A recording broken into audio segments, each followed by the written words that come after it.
sa First Peter Ano ka, Peter? 4:7 Anak. and 8. 4:7 and 8. Akong basahon. Ningon siya, the end of all things is near. Therefore, be clear-minded and self-controlled, so that you can pray. Above all, love each other deeply, because love covers over a multitude of sins. Ano lang, doon lang verse. Ikay bisay mo, Laz. Apan ang katapusan sa tanang butang nagkahidoon na. Busa magmalinaw kami sa magmalinaw kamo sa nauna. O batonin ninyo ang maayong panimuot. Aron kamo manag labaw sa tanan. Batuni nga mainitong sa kanunay ang inyong gugma sa usab-usab. O sanglit ang gugma nga magatabon man sa kapigan sa mga sala. Kabigan? Kapigan. Kapidan. Kapidan siya. So, mo ni yun, ingon siya. No? Ang ingon nag-ingon, the end of all things is near.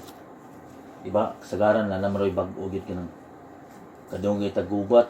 Maingon din uban mo surgod ay preach nga hapit na ang katapusan. Diba?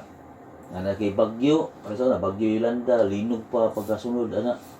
Ingon din nga, na hapit na yung katapusan. Magkuha na kita ni. Sana? Mubalik kita sa Ginoo. Mao ginang uban na, di ba?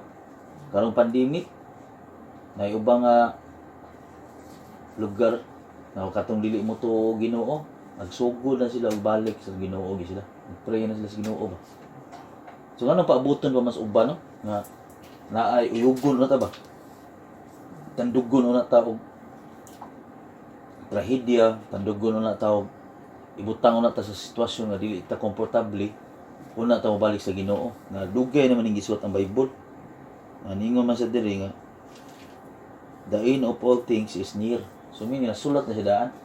Pero tinanay lang sa mga previous na tunatun-an na ningon Jesus nga bisan siya mismo o ang mga anghel sa langit wala kay bawong kanus agi matapos ang kalibutan or kanus asa siya mobalik kay mao man tayo matapos ang kalibutan kung mobalik siya.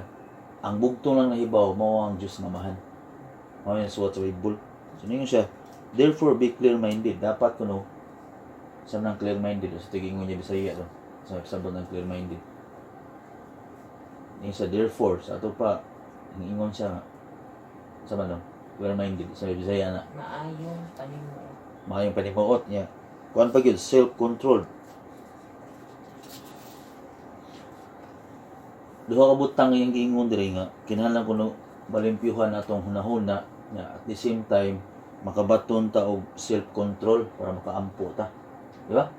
Kaya tungod ko sa gayon na usahay nga overwhelming na ang problema nga atong gitubang sa kadaghan atong ginoon na nagpanik na ta.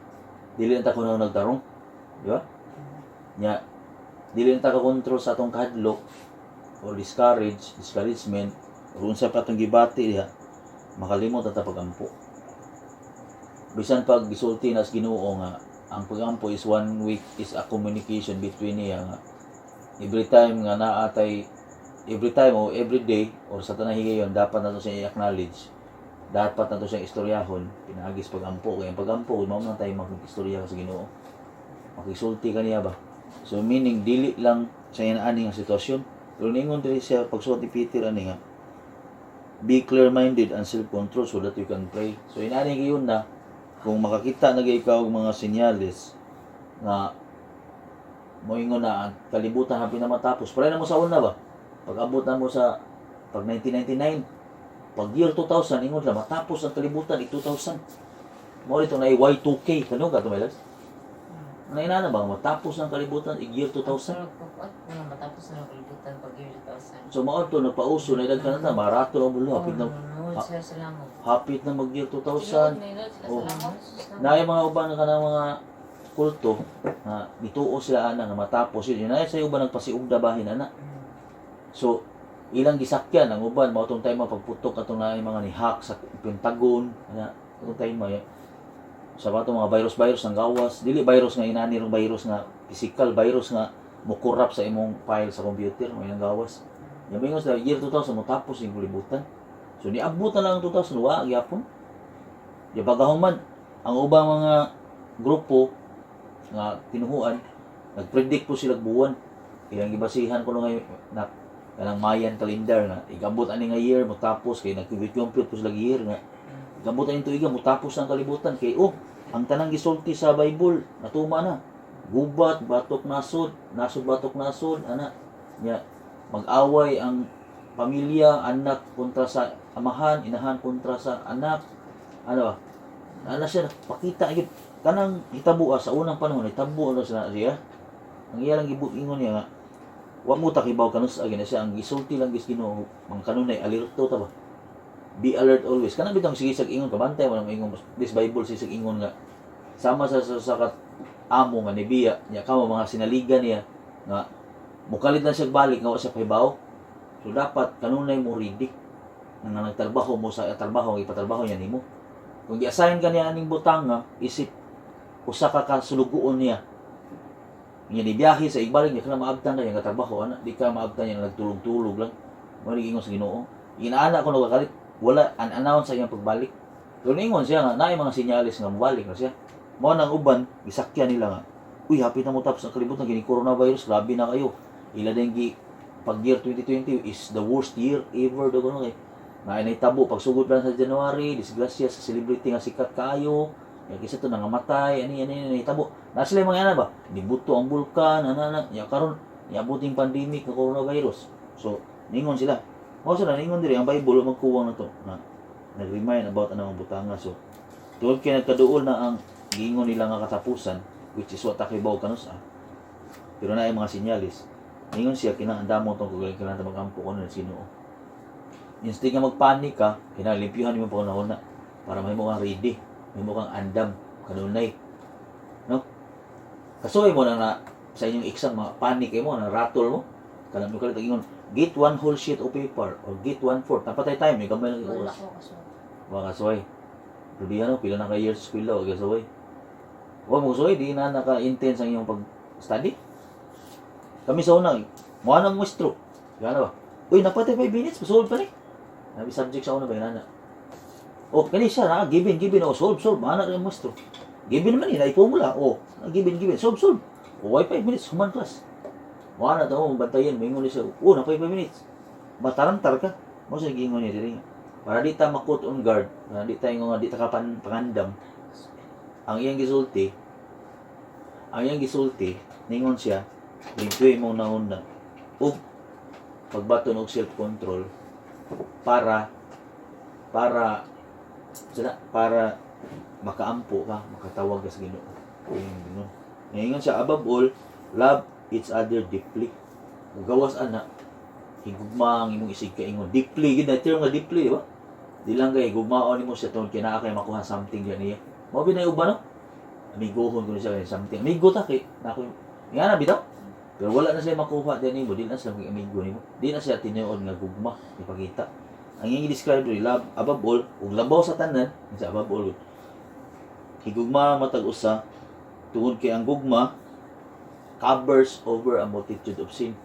Sagad ng multitude kay Dios Bisaya, laglo mo ganyan. Kapidan. Kapidan. So, labihang laglumas Bisaya no.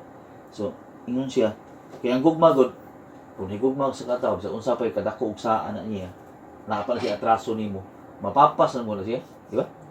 Imagino nimo kung ay mong gugma, minka, nakasain ta ka na ko, di ko ni kapasaylo, di ko, sige mig-away, kana ka ba?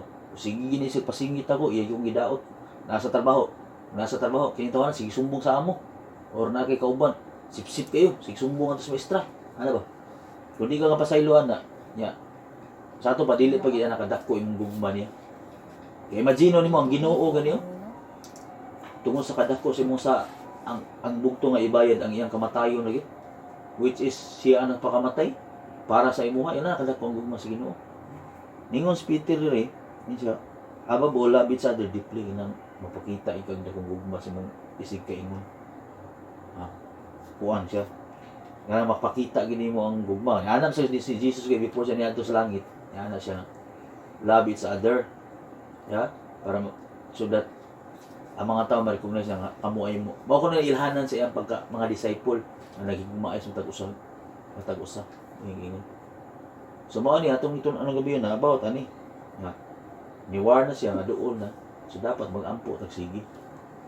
Dili man na ingon nga anong pag-ampo kinahanglan lang og naingani nga murag uy naglinog na ba sa kon nag-tsunami ra ba dito di na yana kanang naay mga dagkong event nga tandugon ka although ang uban labi nagdili sila prayerful nga pagkatao di sila kay moampo sa Ginoo di sa taga-ingon kinaam di sa ko kaingon namgi ubang nga dili kay moampo di ba nakasuway sa ko na sa una nga dili kay ko prayerful nga pagkatao pero naay uban nga prayerful informal kay ang istorya ba pero diya ma-realize nimo nga pwede din i-informal mong istorya ang Ginoo di ba istoryahan gini mo as in naagi kay kuan ba relations pag istorya ba anang dili kami nga dili mo siya sangpiton siya ngan kasoy ka istorya dili mo sangpiton yung ngan murag di na siya show of respect po di ba huy kuan anaon nimo di ba kuan ni kuan ana ya imo lang teacher or imo nang kuan imo nang boss imo ginang i-acknowledge kung kinsa na siya mo nang moampo ta sampit tag Lord meaning siya gid ang Ginoo, siya ang atong boss, siya ang atong amo, siya ang atong king, di ba? Siya ang atong kanya kita servants. Once mo kag Lord, servants ka niya. Di mo ka pwede mingo nga sir or ko ang dili ka ko, di ba? Or dili ka makaingon nga ako siyang amo ug di kanya sulugoon, di ba? Kaya na siya. So mo na atong batunan ko nun na makatuon ta og pagampo. Kinalan atong naon nagimpiyuhan nato sa mga butang dili ang ibutang sa mga utok di tangay matarantar marator sa mga butang nga Ginoo maghatag nato kalinaw nga ikaduha pinapakita nato tong hindi gugma isa sa usa kay sa kanimo pag ampo sa imong igsuon o sa imong amigo nga moduol sa Ginoo wa kay gugma niya so pakita po na nimo so mo na tong